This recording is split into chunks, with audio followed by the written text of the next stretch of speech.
So a few days ago, the big story was that Gone with the Wind had been removed from HBO Max because of problematic reasons. Instead of, assuming everyone could figure out that, hey, this film was made in 1939, a little bit of a different time. Instead, we pulled the film and we decided we're going to give it some kind of trigger warning or documentary before the film starts to tell people we were in different type of culture at that time. I don't know. It's really strange. So they pulled it. This, of course, led to a Streisand effect, and the film ended up going for hundreds of dollars on Amazon. It was pretty hysterical to watch. I'm not a fan of censoring art. I think it's a bad path for us to go down. I don't even like this trigger warning thing. It's stupid to me, and I think that just leads to more problems. You should just let people figure it out for themselves. I think most people can figure out that 1939 is not 2020. But of course, I'm assuming people think. So I don't know. This, of course, is going to lead to more problems because now there's already calls for more movies to receive this treatment. So I was over on Variety and I found this article right here, 10 problematic films that could use warning labels. And they're films that I would have never expected to get the Gone with the Wind treatment. Now, these films haven't been pulled yet, but I can assure you all it would take is one person with a little bit of influence to get any film pulled. That's what we saw with Gone with the Wind. One person complained about it. A director said, hey, this film needs to go. They pulled it off of HBO Max. That's all it takes now. One person to say something. That's the world that we're in right now. One person on Twitter. Now, to be fair, it wasn't a normal person. This is a director with a little bit of acclaim. And he has a large platform, and he voiced his opinion, and it got taken down. But it was still, at the end of the day, one person.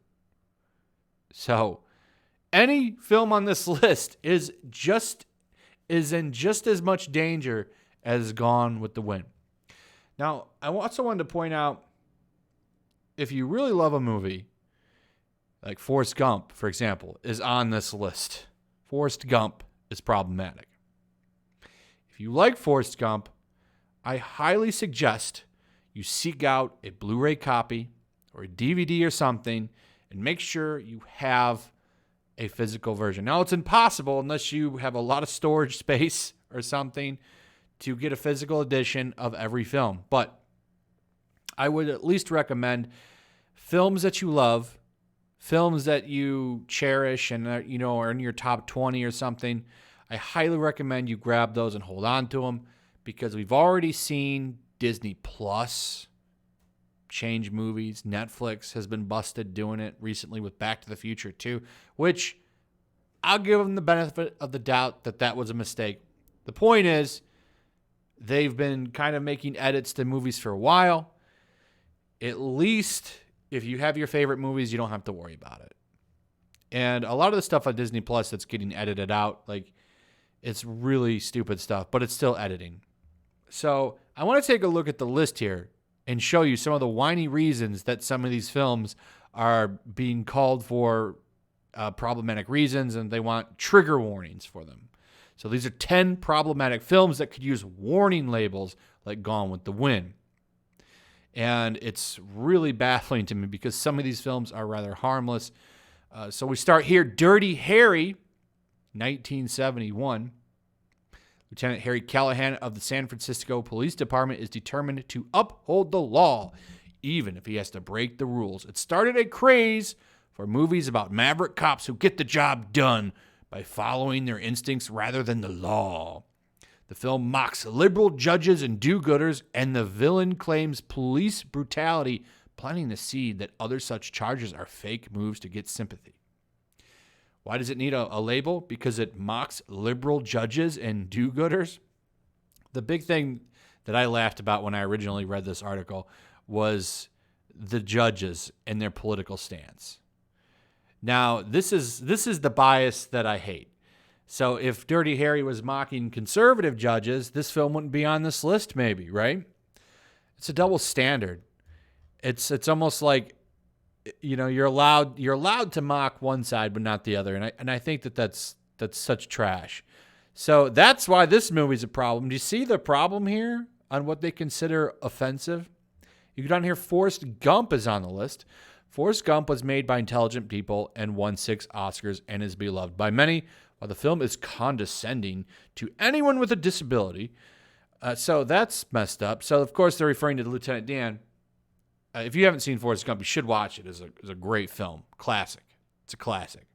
Lieutenant Dan, if you don't know who that is, he was in the film that was Forrest Gump's leader in his platoon when he was in Vietnam. Forrest Gump saves his life, and Lieutenant Dan kind of falls apart and doesn't live a very happy life, and he eventually kind of redeems himself and becomes a better person in the film. It's a very good character arc, but of course, he should be happy that he lost his legs or something. It's very strange. I don't know. It's a stupid reason to say that this needs a trigger warning. And then Vietnam vets and people that have diseases, among others, it's actually hostile to protesters, activists, and the counterculture. You know what's really funny is like the people that are on the far left consider themselves the counterculture. That's not quite how it works, because counterculture is stuff that goes against the norm. If anything, I would say like people with conservative values are probably counterculture at this point, because all of culture is controlled by people that at least lean left. But they want to consider themselves the counterculture too. I always found that really interesting. Like, you can't be both. You can't be the mainstream and the counterculture. That's not really how that works. It's not really how that works. It's very funny to watch that argument. And then, of course, they point out, and I didn't even know this until I read this article, that Nathan Bedford Forrest is named after his grandfather, a grand wizard. I haven't seen the movie in a long time. I don't know. Was that mentioned in the film? I don't know. If it was a joke. Okay, but that's super offensive, and the movie has to be canceled, of course, and given trigger warnings. Hell, I won't be surprised if they start editing this stuff out of movies. Okay, so I feel like that was a joke. I don't even remember that in the film at all, but the film is full of all kinds of crazy stuff like that. It's not a problematic film. It's a pretty harmless movie, in my opinion. Just like this one, Indiana Jones and the Temple of Doom. Steven Spielberg and George Lucas are generally compassionate filmmakers, but this film went a little too far in trying to replicate the mood of 1930s action serials. Like those old movies, the exotic villains are portrayed as primitive and bloodthirsty foreigners, resulting in negative and stereotypical depictions of India and Hindu customs. Temple of Doom is probably my least favorite. No, that's not true. My least favorite Indiana Jones is, of course, that Crystal Skulls one. That movie is trash. But the original trilogy, the ones that count and matter, this one is my least favorite for sure. My favorite is The Last Crusade. I love that film. And then, of course, Raiders of the Lost Ark. And then this one. But this is still a good film. So we're not allowed to, so nobody from any type of culture can ever be a villain again? Is that what we're getting to? Because it's not just this film. They do it again down here with True Lies. True Lies needs a trigger warning. And it's for the same kind of reasons. James Cameron is a rare filmmaker, a brilliant storyteller, and a true visionary, but even a genius can take a misstep. This film is entertaining and has some terrific set pieces, but the Arab characters are religious fanatics. Okay? So that's no longer allowed to be a plot device in a movie. This is one of the reasons, if you remember, they didn't like Extraction. People were calling that movie out because it used the people in the area that Chris Hemsworth was shooting. They shot that film, I think, on location. So the people that lived there were, of course, in the film, and that was seen as problematic too. Like, do you see the problem here? Like, everything is potentially problematic at this point. That's the problem. And there's other films on here. Holiday Inn, Silence of the Lambs, The Searchers, Children's Hour, Once Upon a Time in Hollywood. This is a 2019 film. Okay. And what are they saying here? The controversial depiction of Bruce Lee, which was a joke. Okay. Quentin Tarantino alters history all the time in his films. This is what he does. But they say, well, it's about two middle-aged white guys who long for the days and want to make Hollywood great again. A lot of reaching in this right here. It's really funny. So you're not allowed to be creative anymore either. And then, of course, Me Before You is on here as well, and so on and so on. I'm sure that they wanted to add plenty more, but they wanted to stick to 10. This is an issue for me, and I don't like this. This is why I don't like Gone with the Wind being pulled and treated like it is. Because now, any movie that offends somebody and has a decent little platform can stand up and say, this piece of art is problematic. It needs to be treated with a trigger warning. And eventually, this is just the first step, eventually altering or canceling, changing, burying the film even. That's going to happen too eventually.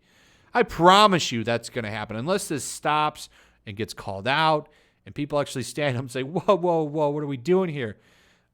You're going to see that happen because it's already happening. It's happening right now all the time on Disney+. How long before it happens? Because, well, we just need to change this one little character, scrub this character out, change this scene, change that scene. We don't want to offend anybody, would we? Anyway, that's pretty much it. I hope you guys enjoyed the video. Let me know your thoughts on this. What do you think? If you would, throw a like up. Share the video. Make sure you're still subscribed. Subscribe if you're new. Hit that notification bell. I'll see you guys on the next one. Peace. Also, if you want to help support the channel, check out my Teespring store. There's a link in the description. You can find some merchandise in there that you might want to check out.